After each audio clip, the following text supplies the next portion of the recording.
বলেন তো বন্ধুরা, কোথায় চলে এলাম আমি? আমার বান্ধবীর বাসায় এসেছি ঘুরতে। প্রতিদিনই বলে যে একা একা থাকিস, চলে আয় আমার কাছে, এখান থেকে ঘুরে যা, ভালো লাগবে। মেয়েটা ছাড়া আসলে আমার অনেক খারাপ লাগে, এটা বোঝাতে পারবো না কাউকেই। মেয়ের সাথে থাকলে এতটা খারাপ লাগতো না। তো চলে গেলাম বান্ধবীর বাসায়। এখানকার পরিবেশটা এত সুন্দর, কি বলবো। চারদিকে শুধু সবুজ আর সবুজ, যেমনটা চাই আমি। ফেসবুক যেমনটা বলে যে সবুজ সবুজ সব, ওইখানে ভিডিও করলে বেশি ভিউ হয়। তো এখানে এরকমটাই। আমাদের শহরে তো এরকম গাছপালা নেই। তো এখানে চলে এসেছি ঘুরতে। এখন যাব এক জায়গায়, আমার মামা, মানে আমার বান্ধবীর মামা হয়, তো আমারও মামা। তো ওনার বাইক দিয়ে ঘুরতে চলে যাচ্ছি আমরা।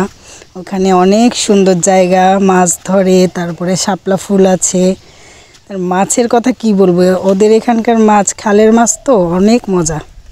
আমি বলেছি যাওয়ার দিন আমি গরুর দুধ আর মাছ নিয়ে যাব।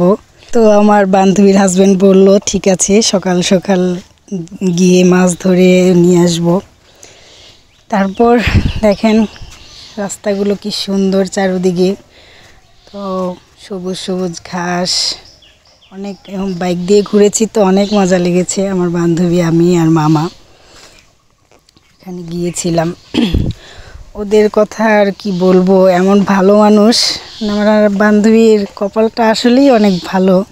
এমন স্বামী, এমন শাশুড়ি যেন সবার কপালেই হয়, যদিও আমার কপালে নেই। যে আমার বান্ধবী সবাইকে হাই দিচ্ছে। ওর হাজবেন্ড এতটা ভালো, ওকে এতটা ভালোবাসে, যা বলে আমি বোঝাতে পারবো না।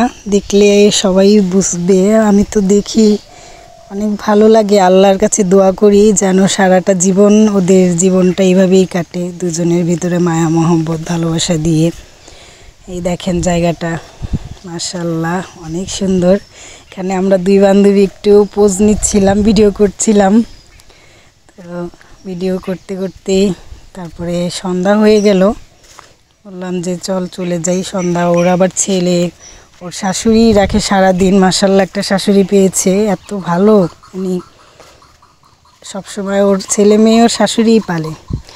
এই দেখেন সন্ধ্যা হয়ে গিয়েছে, আমরা এখন চলে যাব। সবার ভালো লাগলে একটু ভালোবাসা দিয়ে যাবেন। আল্লাহ হাফেজ।